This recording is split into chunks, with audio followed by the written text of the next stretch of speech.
walam walam yanzil walam yanzil ya. Qauluhu walam yanzil la hadzafahu ma darrahu. Seandainya kata-kata lam yanzil itu dihapus, tidak disebutkan, maka tidak jadi masalah. Tidak membahayakan itu artinya tidak berakibat kesalahan.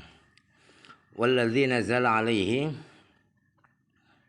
muhassaluhu anna la khilaf ala al-qawlaini wa hatta al-qawli tsani qawlani suratil aqwalu salasatan kama hukiya an Zarkashi. Kemudian walladzi nazala itu kesimpulannya ialah bahwa beda pendapat itu ada dua pendapat. Perbedaan pendapat tentang Al-Quran yang turun, apakah kata-katanya apa plus pengertiannya. Itu ada dua pendapat. Di pendapat yang kedua ada dua pendapat. Jadi jumlahnya adalah tiga pendapat, tiga qaul, sebagaimana yang dikutip dari Imam Zarkashi.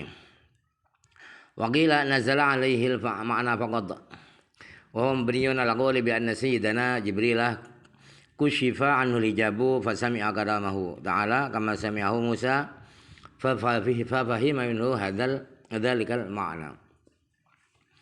Waqila nazala alaihi ma'na faqad, bahwa ada yang berdebat bahwa yang turun kepada Rasulullah adalah pengertian Al-Qur'an, bukan kata-kata Al-Qur'an.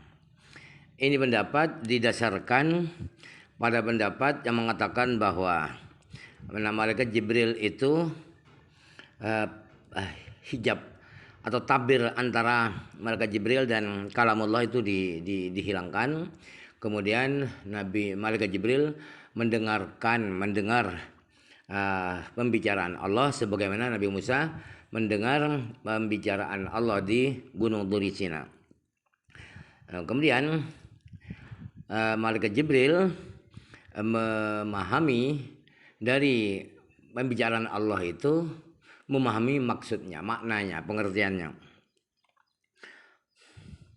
Faqala ba'duhum abbaran Nabi sallallahu alaihi wasallam anil ma'na bil alfadhi min indihi. Kemudian ada sebagian berpendapat bahwa Nabi Muhammad SAW mengibaratkan itu menyampaikan makna Al-Quran itu dengan kata-kata Nabi min indihi, dari sisi Nabi sendiri. Waqila alladzi abaru an Jibril alaihissalam. Ada yang berpendapat bahwa yang menyampaikan, yang mengibaratkan, yang menyampaikan maksud dari Al-Quran dengan lafaz, dengan kata-kata adalah malaikat Jibril. Ya faqala ba'dhum abbar ustudilla lidzalika biqouli ta'ala nazala bihi ruhul aminu ala qalbika. Dalil pendapat ini ialah firman Allah Ta'ala, nazala bihi ruhul aminu ala qalbika. Ruh al-amin, yaitu malaikat Jibril, ruh yang terpercaya, itu turun membawa Al-Quran ke dalam hati kamu Muhammad. Waqila alladzi abbar anhu anha Jibril kana al-adharu ayyaqula alladzi abbar anhu biha awal ala ila akhiri wa ala an bima'na al-ba'i.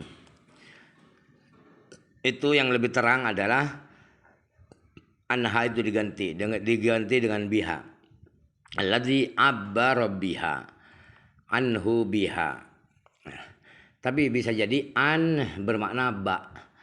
Jadi enggak apa-apa sebab annya bermakna ba.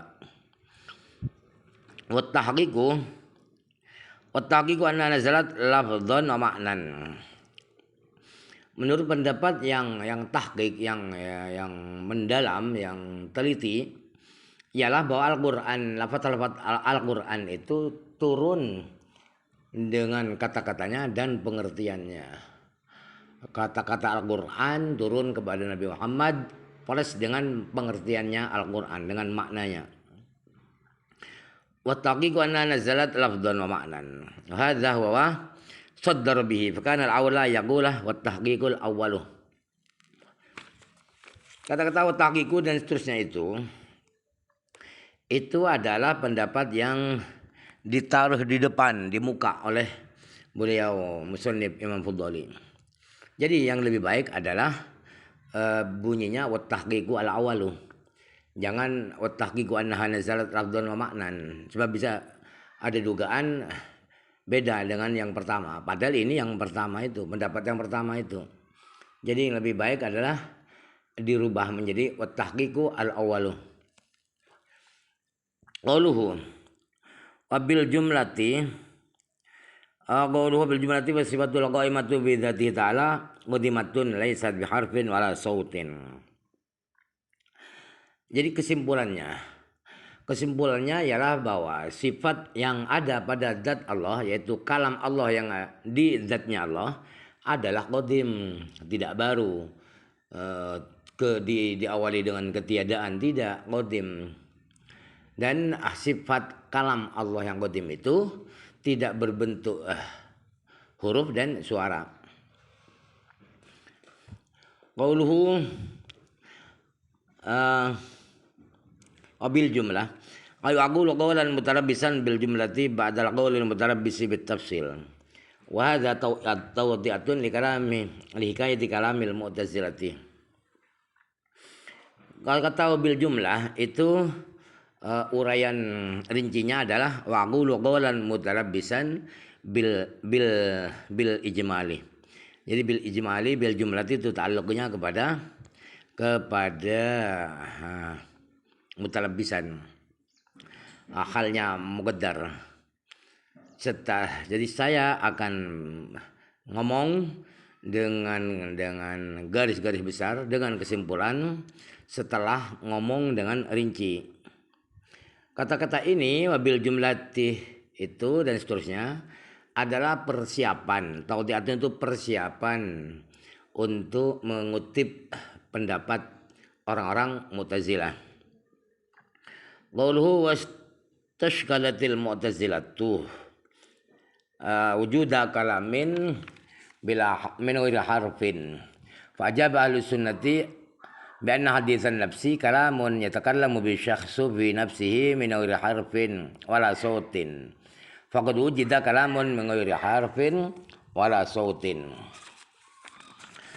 Orang-orang Mu'tazilah itu merasa janggal, merasa muskil, merasa janggal kok ada kalam, pembicaraan tapi tidak pakai huruf, tidak pakai suara. Lalu ulama ahli sunnah wal jamaah menjawab kejanggalan orang-orang Mu'tazilah dengan jawaban begini, bahwa omongan hati, bisikan hati itu adalah pembicaraan, adalah omongan yang diomongkan oleh seseorang di dalam hatinya. Itu tanpa huruf, tanpa suara. Bisikan hati tanpa huruf dan suara itu ternyata ada. Jadi ada omongan tanpa huruf, tanpa suara, itu ada. Buktinya itu omongan hati.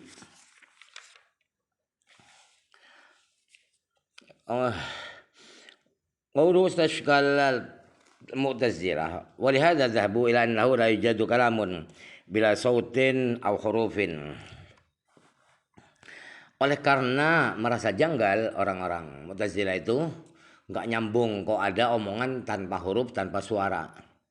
Oleh karena mereka janggal, maka orang-orang Mu'tazilah berpendapat bahwa tidak ada omongan apapun yang tanpa suara, tanpa huruf, tidak ada. Pasti kalau orang ngomong itu pasti pakai huruf dan suara. Kata orang-orang Mu'tazilah. Wa sababu tasmiyatihim al-Mu'tazilata ma'annahum sammau anfusahum ahlal adli wa tauhidi kama hakau Sa'du fi syarh al-aqaidi anna ra'isahum wa sila bin Adhain i'tazala an majlisil Hasan al-Basri rahimahullah ta'ala wa sara yuqirru anna murtaqibal kabirati laisa bimu'minin wala kafirin fa asbata manzilatan bainal manzilataini fa qala Hasan al-Basri qad i'tazala anna. Kenapa mereka disebut Mu'tazilah? Mu'tazilah itu menghindar, menyendiri. I'tizal itu adalah menyendiri. Kenapa orang-orang Mu'tazilah itu dikatakan Mu'tazilah? Padahal mereka sendiri menamakan mereka sendiri sebagai orang-orang yang ahli, yang orang yang adil dan tauhid. Nama mereka adalah Ahlul Adli wa Tauhid. Tapi ternyata orang-orang menyebut mereka itu sebagai Mu'tazilah. Sebagaimana diceritakan oleh Imam Sa'duddin As-Saftazani di Syarah Aqaid. Itu ceritanya begini. Kenapa mereka diberi nama, dilabeli dengan Mu'tazilah, orang-orang yang menyendiri. Ialah karena begini, pimpinan mereka yaitu Wasil bin Adha. Wasil bin Adha itu menyendiri dari majelis pengajian Imam Hasan Basri. Ketika Imam Hasan Basri menyampaikan tentang tauhid, tentang Allah, tentang sifat-sifat Allah, itu Hasan Basri mundur, membuat majelis sendiri. Kemudian dia mengatakan bahwa